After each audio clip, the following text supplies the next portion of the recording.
हरे कृष्णा।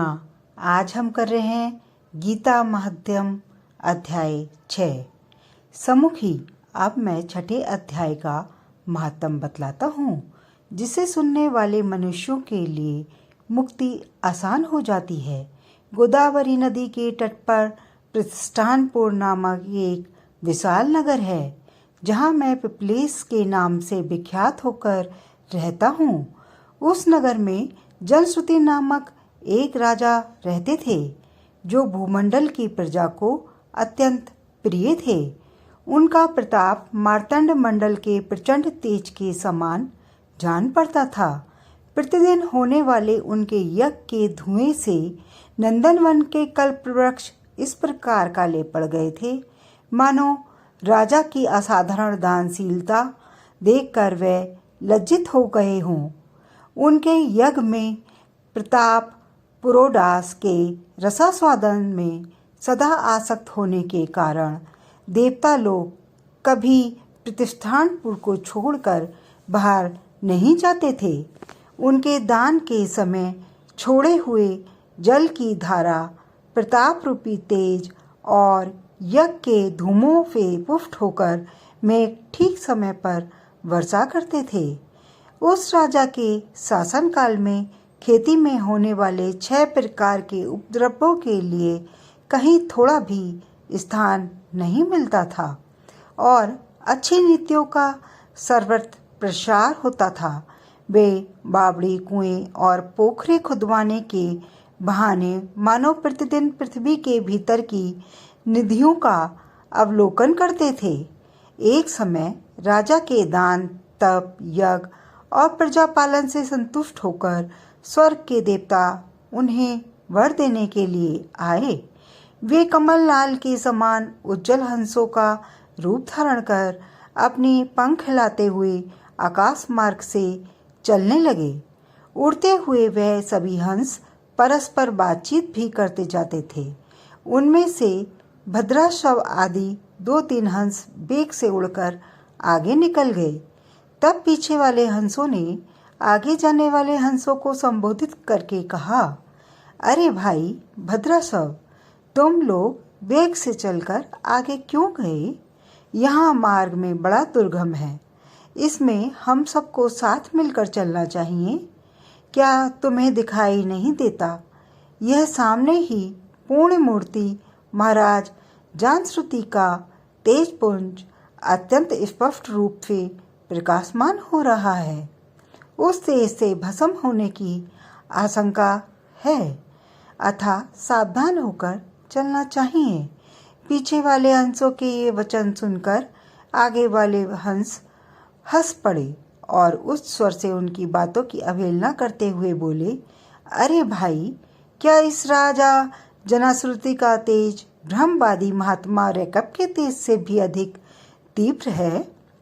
हंसों की ये बातें सुनकर राजा जनाश्रुति अपने ऊंचे महल की छत से उतरकर नीचे गए और सुखपूर्वक आसन पर विराजमान हो अपने सारथी को बुलाकर बोले, जाओ महात्मा रैकब को यहाँ ले आओ। राजा का यह अमृत के समान वचन सुनकर महानायक सारथी प्रसन्नता प्रकट करता हुआ नगर से बाहर निकला। सबसे पहले उसने मुक्तिदायिनी काशी की पुरी की यात्रा की, जहाँ जगत के स्वामी भगवान विश्वनाथ मनुष्यों को उपदेश दिया करते हैं। उसके बाद वह गया क्षेत्र में पहुंचा, जहाँ प्रफुल्ल नेत्रों वाले भगवान गदाधर संपूर्ण रोगों का उद्धार करने के लिए निवास करते हैं। तदंतर नाना तीर्थों में भ्रमण करता हुआ सारथी पापनाशनी मथुरापुरी में गया। यह भगवान श्री कृष्ण का आदि स्थान है, जो परम महान तथा मोक्ष प्रदान कराने वाला है। वेद और शास्त्रों में वे तीर्थ त्रिभुवन पति भगवान गोविंद के अवतार के स्थान के नाम से प्रसिद्ध है। नाना देवता और ब्रह्मर्षि उसका सेवन करते हैं। मथुरा नगर यमुना के किनारे शोभा पाता है। उसकी आकृति अर्धचंद्र के समान प्रतीत होती है। वह सब तीर्थों के निवास से परिपूर्ण है। परम आनंद प्रदान करने के कारण सुंदर प्रतीत होता है। गोवर्धन पर्वत होने से मथुरा मंडल की शोभा और भी बढ़ गई है। वह पवित्र वृक्षों और लताओं से आवृत है। उसमें 12 वन हैं। वह परम पूर्णमय था। सबको विश्राम देने वाली श्रुतियों के सारभूत भगवान श्री कृष्ण की आधारभूत भूमि है। तत्पश्चात मथुरा से पश्चिम और उत्तर दिशा की ओर बहुत दूर तक जाने पर सारथी को कश्मीर नामक नगर दिखाई दिया, जहाँ संग के समान उज्जवल गगनचुंबी महलों की पंक्तियाँ भगवान शंकर के अट्ठास की शोभा पाती हैं। जहाँ ब्राह्मणों के शास्त्रीय आलाप सुनकर मूक मनुष्य भी सुंदर वाणी और पदों का उच्चारण करते हुए देवता के समान हो जाते हैं। जहाँ निरंतर होने वाले यज्ञ धूम से व्याप्त होने के कारण आकाशमंडल मेघों से धुलते रहने पर भी अपनी कालिमा नहीं छोड़ते। जहाँ उपाध्याय के पास आकर छात्र जन्मकालीन अभ्यास से ही संपूर्ण कलाएं स्वतः पढ़ लेते हैं, तथा जहाँ मणिक्रेश्वर नामक से प्रसिद्ध भगवान चंद्रशेखर देहधारियों को वरदान देने के लिए नित्य निवास करते हैं। कश्मीर के राजा मणिकेश्वर ने दिग्विजय में समस्त राजाओं को जीतकर भगवान शिव का पूजन किया था। तभी से उनका नाम मणिक्रेश्वर हो गया।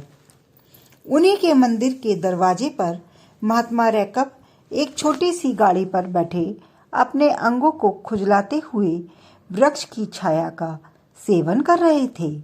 इसी अवस्था में सारथी ने उन्हें देखा। राजा के बताए हुए भिन्न भिन्न चिन्हों से उसने शीघ्र ही रैकब को पहचान लिया।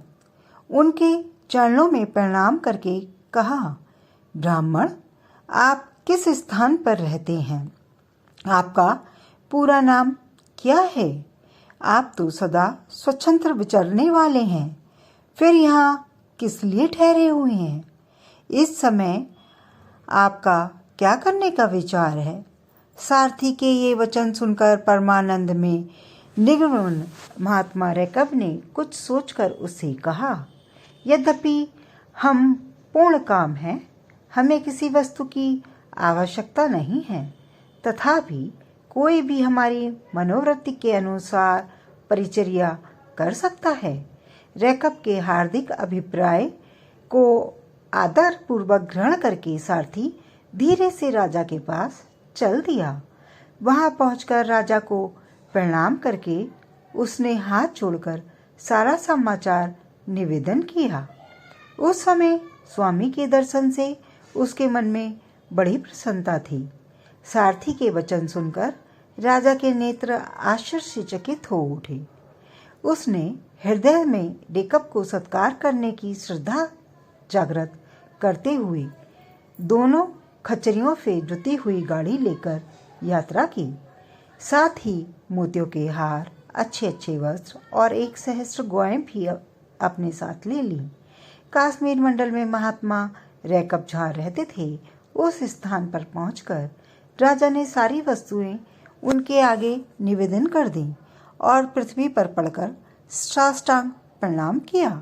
महात्मा रैकब अत्यंत भक्ति के साथ चरणों में पड़े हुए राजा जनश्रुति पर कुपित हो गए उठे और बोले, रे शूद्र, तू दुष्ट राजा है, क्या तू मेरा वृत्तांत नहीं जानता? ये खच्चरियों से जुती हुई अपनी ऊंची गाड़ी ले जा। ये वस्त्र, ये मोतियों के हार, ये दूध देने वाली गौएं भी स्वयं ही ले जा। इस तरह आज्ञा देकर रैकब ने राजा के मन में भय उत्पन्न कर दिया। तब राजा ने सांप के भय से महात्मा रैकब के दोनों चरण पकड़ लिए और भक्तिपूर्वक कहा, ब्राह्मण, मुझ पर प्रसन्न होइए। भगवान, आप में यह अद्भुत महात्म्य कैसे आया? प्रसन्न होकर मुझे ठीक ठीक बतलाइए। रैकब ने कहा, राजन, मैं प्रतिदिन गीता के 6ठे अध्याय का जप करता हूँ। इसी से मेरी तेजो राशि देवताओं के लिए भी दुस्सह है। तदंतर परम बुद्धिमान राजा जानश्रुति ने यत्नपूर्वक महात्मा रैकब से गीता के 6 अध्याय का अभ्यास किया। इससे उन्हें मोक्ष की प्राप्ति हुई। रैकब पूर्वव्रत मोक्षदायक गीता के 6 अध्याय का जप जारी रखते हुए भगवान मणिकेश्वर के समीप आनंद मग्न हो रहने लगे। हंस का रूप धारण करके वरदान देने के लिए आए हुए देवता भी विस्मित होकर स्वेच्छानुसार चले गए। जो मनुष्य सदा इस एक ही अध्याय का जप करता है वह भी भगवान विष्णु के स्वरूप को प्राप्त होता है। इसमें तनिक भी संदेह नहीं है। हरे कृष्णा हरे कृष्णा हरे कृष्णा।